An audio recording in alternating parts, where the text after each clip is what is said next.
पिला माने एटा गोटे देखिबा बहुत इंपोर्टेंट प्रश्न यूनिट 3 रो संत कबीर को ऊपर संत कबीर का जीवनी और बाणी आलोचना कर। देख संत कबीर पढ़ी पारे नानक पढ़ी पारे तो संत कबीर आगे आलोचना करवा दी जन को मिसेकी पढ़ी पारे गोटे भी पढ़ी पारे तो संत कबीर का जीवनी और बाणी।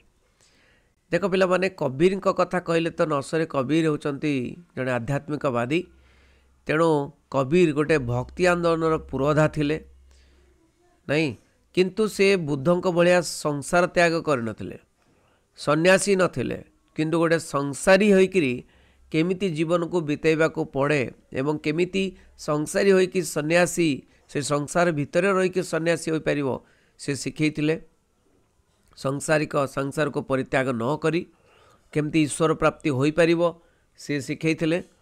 तेणु जीवन यापन केमिति करिबो प्रेम और भक्ति मार्ग अनुसरण करी ईश्वर को केमिति लाभ करि पारिबो अति सहजरे शिखैथिले। एवं से रामानंदकर शिष्य थिले।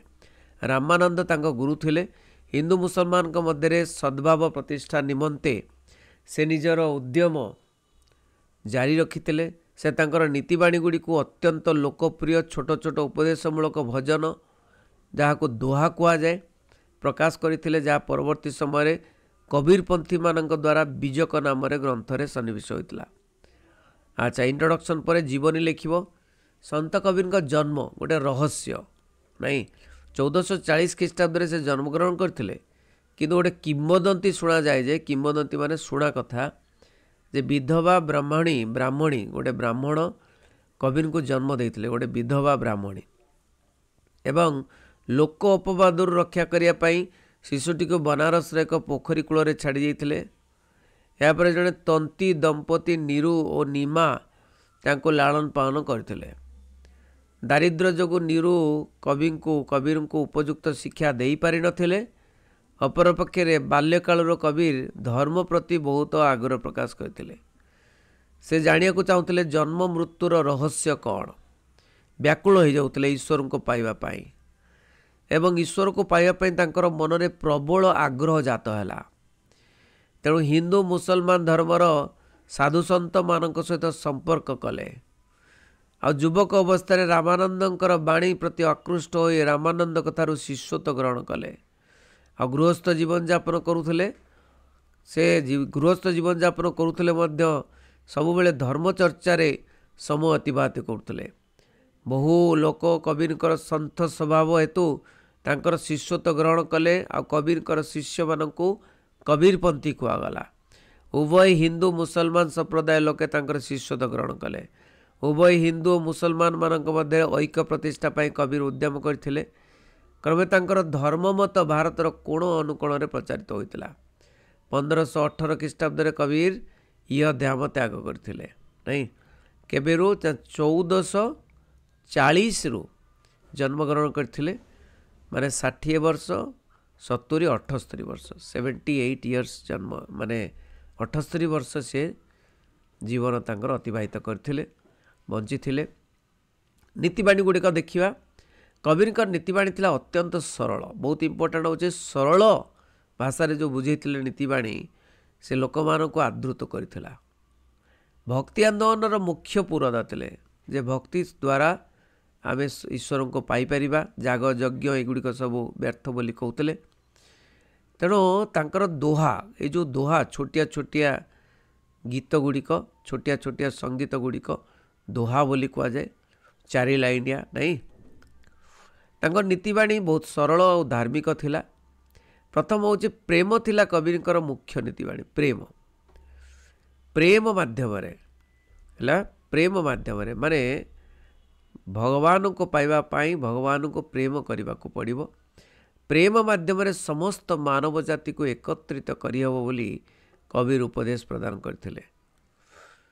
से उभय हिंदू मुसलमान मध्य थिबा औपचारिकता घृणा करथिले। तेणु तिक्तता परिहार करी परस्पर को प्रेम रे आबद्ध करबा पई कबीर कहिथिले। कौन कहिथिले नहीं तिक्तता को परिहार करी परस्पर को प्रेम रे बंधन रे बांध बोली कहिथिले।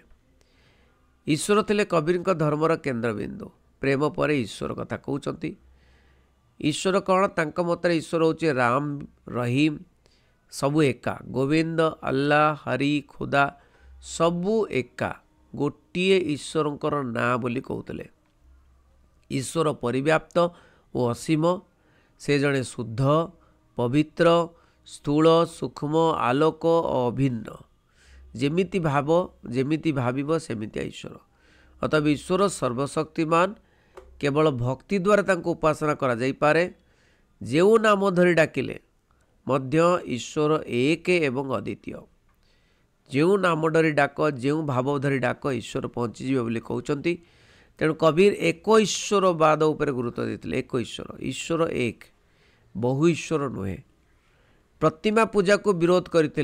से कहते जदि प्रस्तर बा पत्थर भितर पूजा करी जड़े ईश्वर को देखिपार को पाए मु पहाड़ को पूजा करी जदि जड़े देखई दो मते पत्थर भितर ईश्वर अच्छे ताले मु पहाड़ को पूजा करी। से पुणी कहते पत्थर पूजा करी बा गंगा नदी रे स्नान करी कौन बा मिलिबो जदि तुमर हृदय पवित्र नुहे। नहीं महाकुंभ रे केते केते बुड़ चली। तेणु यही जो से कहउचंती जे गंगा स्नान करी कि पत्थर पूजा करी जदि ईश्वर को प्राप्त कर दउचन ताहले पवित्र ताहले गंगा रे जो रहुतबा बेंग साप माछ कुचिया ए सबु तो केबे ठारू मोक्ष प्राप्त हो सारंतणी।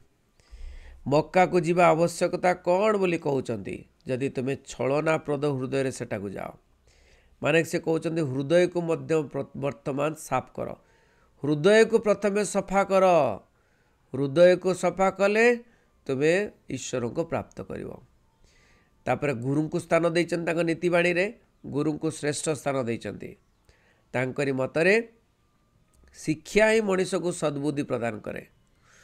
तेणु ईश्वर प्राप्तिर मार्ग भक्ति बोली कबीर कहिथिले। आ मनरे ईश्वर को प्रति गभीर भक्ति कर। प्रार्थना कले से प्राप्त हो जीव। निजको पवित्रतार धारण कर। ईश्वर पदार बिंदु रे मन निवास कले प्रार्थना कले मनीष तांको लाभ करते बोली कहते। प्रत्येक व्यक्तिर एकांत काम्य ईश्वर लाभ करवा एकांत काम्य। तेणु पूजा आराधना रे आवश्यकता ना कौन सी पूजा अर्चना करिवार आवश्यकता ना बोली से कहते। चित्त शुद्धि बा मनर शुद्धि भक्ति भाव एथिपाई आवश्यक होता है। तेणु भक्ति मार्ग अनुसरण करी ईश्वर को सानिध्य लाभ करने कबीर निज भक्त मान को उपदेश देइचंती। कबीर मतरे पृथ्वीर समस्त जिनिस अस्थायी।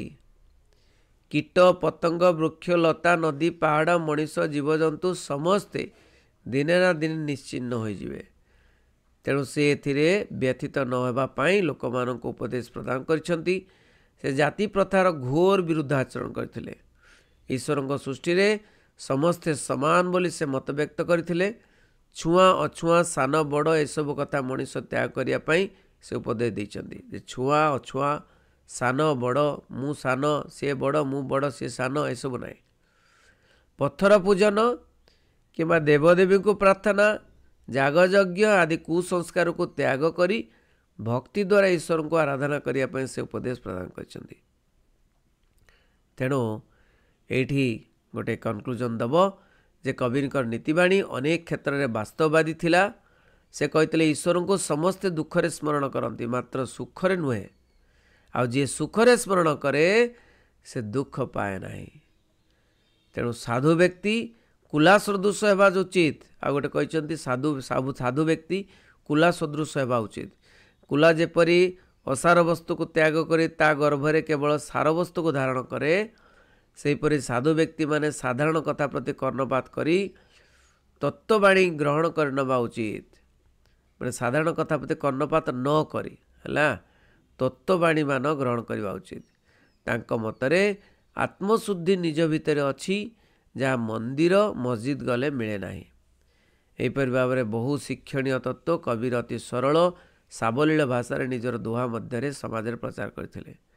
तो कबीर प्रचारित नीतिबाणी समयक्रमे लोकमानक मध्य आदृत होता। तांकर सरल दोहा लोकमानक हृदय को गभीर भाव में स्पर्श करथिला। फल भारतर कोण अनुकोण कबीर बाणी प्रचारित होता।